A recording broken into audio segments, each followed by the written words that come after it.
The Ogres have a decently sized roster, but it could always be bigger. The SCM MIght of the Maw mod adds a massive amount of new units unique to the many new factions, so let's take a look at them and see if they're any good. But you want to know what else is good? Watching these videos without ads, and the best way to do that is to become a channel member. Just $1 a month for all the same videos with none of the ads. Now, onto the units. As I said, there are a large number of units added with this mod, but they are limited to a single tribe for the most part, so in the interest of tidiness, I'll separate them to make things easier to understand. First up, from the Blood Guzzlers tribe, we have the Lord Bull Malatans. Compared to a regular tyrant, he's roughly on par when you add everything up. Less armor, but more defense. Less attack, but a little more weapon strength and leadership. He'll perform just fine like any tyrant lord for charging or sustained melee wherever needed. Add on his abilities to spawn soldiers, immobilize enemies, and self-heal, and he's not half bad. He has a Catchweb Shrine Arachnarok Spider mount. Unsurprisingly, this makes him about as good as a regular Arachnarok Spider. The ranged is significantly weaker, but the melee power is still there, so a strong frontlines fighter. Mallet's Hunters are a bit of a strange unit, as they are kinda like Marauder Javelins, but ogres. They have decent anti-large damage both in melee and from a range, however lack any real armor piercing. This combined with their short range and weak melee stats makes them kinda weak for how expensive they are. If you're up against a lot of units with no armor, then maybe they can put in work, but otherwise, they're not great. Noblar Spider Riders are just like Greenskin Spider Riders, but with less attack and more leadership and charge bonus. Use them just the same with more of a focus on charging. And the Noblar Spider Riders have the same advice as the melee version. Use them exactly the same until they're out of ammo, and then the same advice as the last guys. The Noblar Spider Chariot is quite similar to the Goblin Wolf Chariot, but shuffles some stats around. The result is less ammo, but it hits a lot harder and has some poison. The melee side of things is also improved, so you've got a speedy charging unit with some decent non-armor piercing ranged to pepper in during charges. And lastly, the Hunter Spider Chariot drops some range and damage from the last unit to gain a lot more power in melee. They swap from poison to anti-large, so it's a bit of an L for me, but if you're against a lot of larger targets, they can do okay. Use them just the same as any hybrid chariots, so charging and firing at will. From the Feastmaster Tribe, we have Blau Feastmaster. Another slight tweak from a tyrant, so can be used just the same. This time he has abilities for bonus attack and charge speed for his army when he's out of melee, and a damage vortex. Keep him back whilst doing a big charge for some bonus damage, then get him in once things get messy. The Halfling Cooks are quite similar to the Black Orc Big Bosses, weirdly enough. They don't have anywhere near as much armor and drop quite a few melee stats, but they are faster, have more leadership and more weapon strength. They're still high damage frontline heroes, but are a little risky with the low defensive stats. As for their mounts, they have the Tyrant's Table. This drops their speed but gives them a lot more armor and a little bit of defense. It makes them a slog to get around, but a more reliable melee combatant if you ignore the large hitbox. The Noblar Gorillas are a little bit better than the regular Noblars, but drop 1 attack. However, they have improvements to nearly all other stats and some anti-infantry damage. They're not going to rule the world, but they'll do better than regular Noblars, and that's all we're really looking for. Blauk's Man-Eaters are actually upgraded Iron Fist Man-Eaters, and upgraded is putting it generously. They drop 1 attack and gain 1 defense, along with 32 HP. They also have a bonus versus large, which is fine, but not all that different to regular Iron Fist Man-Eaters, so use them as such. And the Blauk Fang War Beasts are kinda like bigger, meaner Razor Gores. They drop the entity count, but otherwise gain improvements to every single stat. They're quick, hard-hitting monsters, good at charging and sustained melee. The one downside is the potential rampage, but as long as you can accept that, these are actually a pretty damn good war beast. From the Flamegullets, we have Morg Magmaborn. He's a slightly buffed Slaughtermaster with small improvements across the board. Still a decent melee battler, but not quite the toughest. The main focus is of course the Law of Fire and numerous abilities. He's got summons, auras, and some extra damage, so has a lot to do and should never stay idle. As a legendary hero, Gragtar Flameheart, he's a slightly buffed Firebelly but drops the spells in exchange for some fire-based abilities for damage and unit buffs. Still a decent but not great battler and charger, so use some battling where there's no risk and spam abilities for added value. The Flame Ogre Bulls gain fire resist and fire damage alongside dropping a tiny bit of defense to gain more attack and damage. Can still be used exactly the same but now with fire. As for the Flame Guts, see last unit for details because they have basically the same changes from Iron Guts. The Great Weapons Flame Eaters, holy crap Lois, it's the same changes as before. And the Ogre Pistols Flame Eaters, yep, it's the same as before. As for the Flamethrowers, these actually have some differences. Melee wise, they're worse, but that's not really why you want to use these chaps. The range damage has essentially no ammo, but has a decent range and armor piercing fire damage. It doesn't seem massive, but Flamethrowers are always undersold on the stat card. Plus, the low ammo doesn't really matter, as their ability allows them to replenish whenever they're not in melee. Keep them at the back away from melee, and give them a clear sightline for some great damage. As for the Flame Fang Cavalry, and we're back to the same changes as before. Flame Spirits are kind of like worse, unarmoured Kadai Fireborn, and they're not that great to begin with. Basically no armour and only a pittance of physical resistance, mid-melee stats but good weapon strength, so inconsistent performance at best. Their saving grace is they explode on death, so at least they'll get some damage in, even if they do die instantly. From the Skarktooth Tribe we have Targog Whalebeater. He's a powerful hybrid weapons lord. He's as good or better than a tyrant in melee if you ignore his glaring lack of armour. Plus he has some very respectable range damage with high range and damage, what a concept. And to top it all off, he can buff his allies with bonus versus large and melee reflection. The Bow Sun is basically a weaker version of Targog.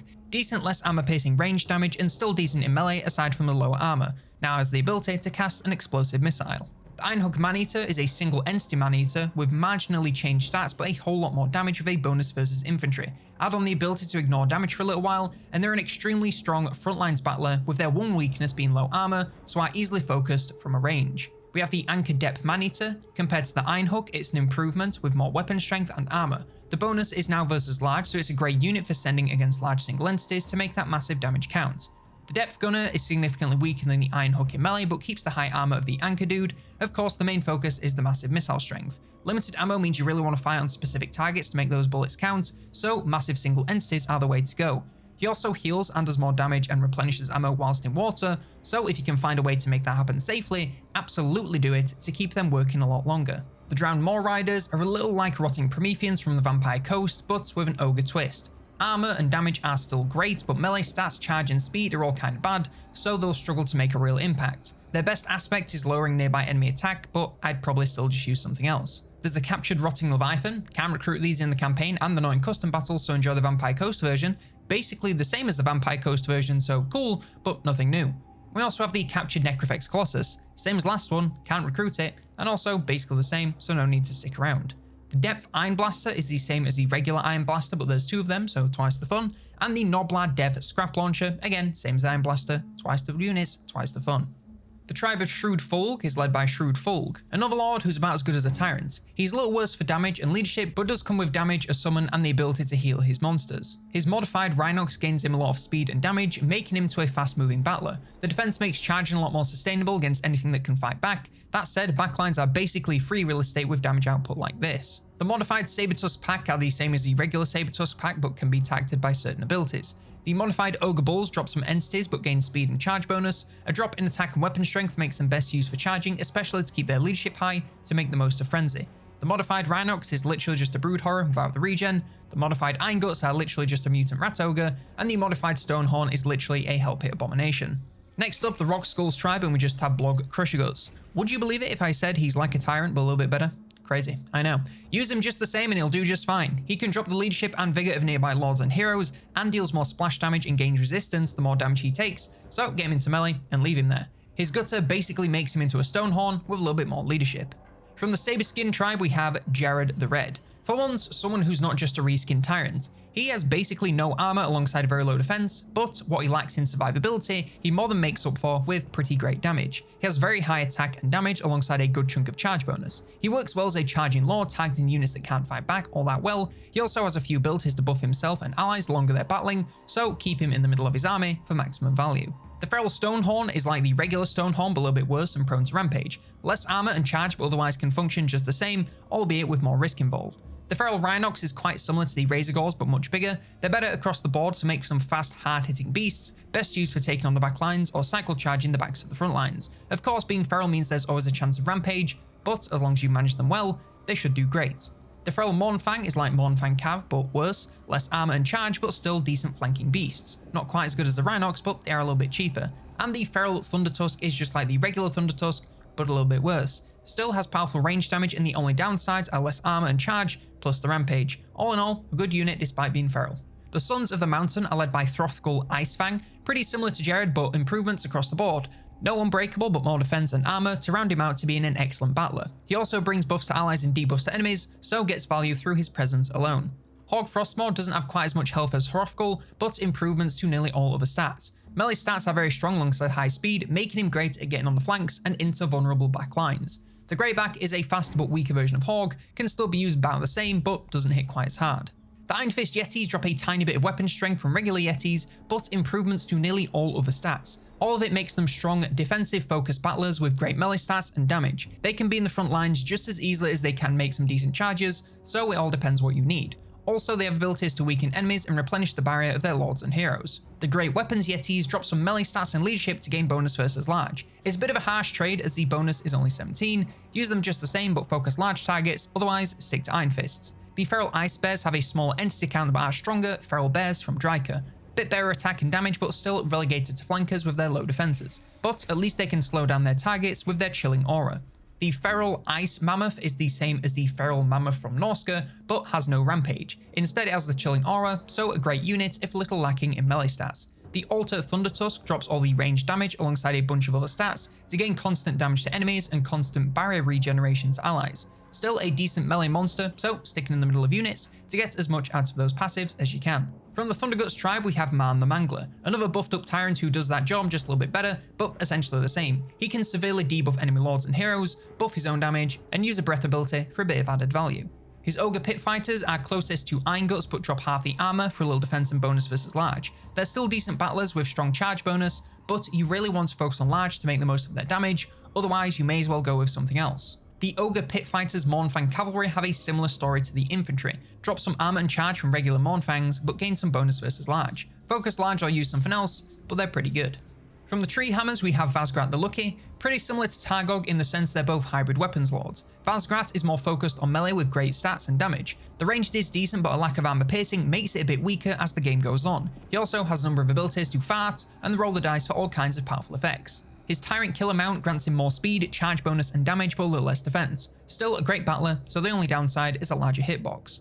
The Treehammer Bulls come with Woodsmen, so they can do their work in the trees. Aside from that, they are slightly better than regular Bulls, so use them the same and they'll do just fine. The Dual Weapons Treehammer Bulls have the same story as the regular Bulls. The Treehammer Man-Eaters, same story as before, and they reduce the missile block of targets, so that's pretty good. And the Dual Weapons Treehammer Man-Eaters are the same as the regular Treehammer Man-Eaters, but now have a bonus versus infantry. From the Red Maw, we have Fernadrang, yet another slightly improved tyrant. This one has abilities to improve his charge, the damage of nearby allies, and for countering magicians. He's exactly what you'd expect from a tyrant corrupted by Khorne. The Bruisers of Khorne actually have less damage than regular Bruisers, but come with fire damage and frenzy. Otherwise, just the same. The Khornate Ogre Bulls have less defense, more armor and frenzy than regular Ogre Bulls. Can still be used just the same. The Dual Weapons Khornate Ogre Bulls, same story as the regular Bulls. The Iron Fist Khornate Ogre Bulls, same story again. The Chaos Ogres of Khorne are halfway between Man-Eaters and Golgi's Man-Eaters. That means decent armor, good melee stats but very poor defense. Good damage and bonus versus infantry, so do well at front lines charging. They also regen whilst in melee, so can do decently in sustained combat, just keep an eye on them with the low defense. The Chaos Giant of Khorne has exactly 1 more HP than the regular Giant and 5 less defense. Gains frenzy and bonus damage and attack when fighting alone.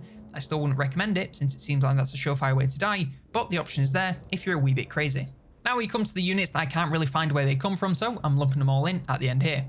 Guzzlers Sandgrinder is like a tyrant, but with very slightly different stats. I can't say anymore, please don't make me. He has a white Rhinox mount, which makes him faster and hits harder, but not quite as good in sustained melee, both with lower stats and a larger hitbox. He actually drops a little bit of armor piercing, so it all depends what you're looking for.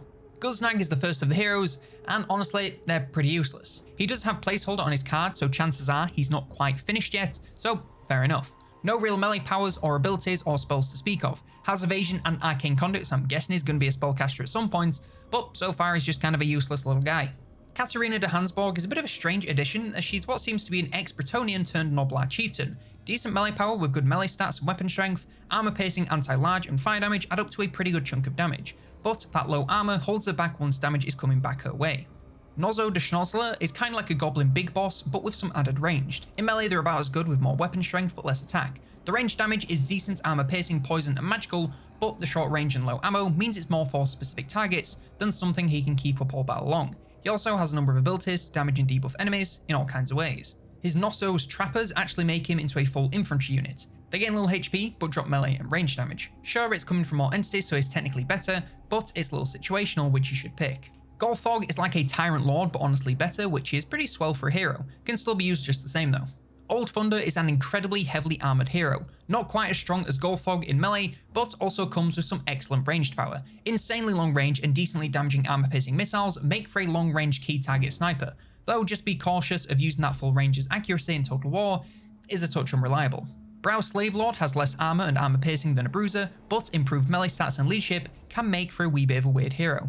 Can be good in melee versus less armored targets, but as the game goes on, those become a lot rarer. However, the ability to self-heal and increase his damage will always be useful, so is a bit of a mixed bag. Drulg Kin Eater gains some armor piercing damage from Brow, but otherwise the stats remain mostly similar. Another great melee battler with some charging potential, so it all depends what you need. His abilities allow his units to gain regen and damage based on how many kills they've got alongside buffing allies and debuffing enemies.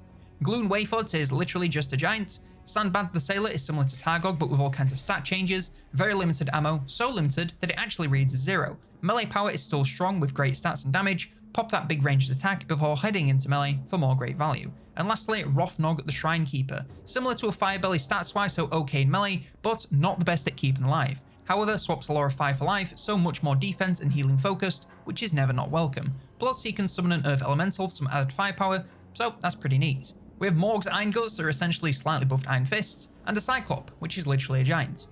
Now, for a mod review. On sheer amounts, this is one of the largest collections of modded units I have seen, and while some of them may be simple reskins with slight stat changes, they are all new units which at the very least are visually distinctive from vanilla troops. The fact that almost every faction added with the mod comes with unique units is such a great feature that helps differentiate each campaign, even if the overall playstyle remains much the same.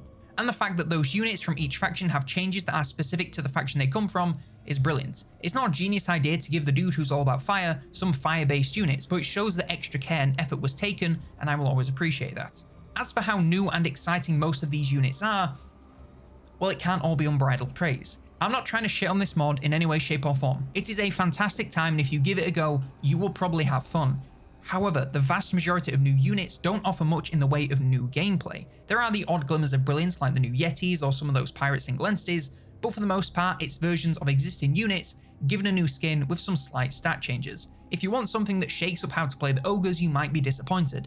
That said, if you're happy with the playstyle and just want more cool action figures to look at during battles, you probably won't be disappointed. Taking into account everything added on the campaign side of things alongside this gargantuan new roster, this mod is one of the easiest recommends I've made so far. You do have to like playing the Ogres, but even if you have a passing interest in the chonky boys, you have to give this mod a try. It doesn't do anything that's never been done before, but it gives the Ogres a bunch of new toys to play with, and that is a tremendous achievement. But what I want to know now is, what's your favourite unit from the mod? Was it some of the feral beasties or maybe one of those chaotic ogres? Let me know in the comments below, like the video if you did, subscribe for more, and if you want more mod videos then check out this one all about the campaigns added in this mod.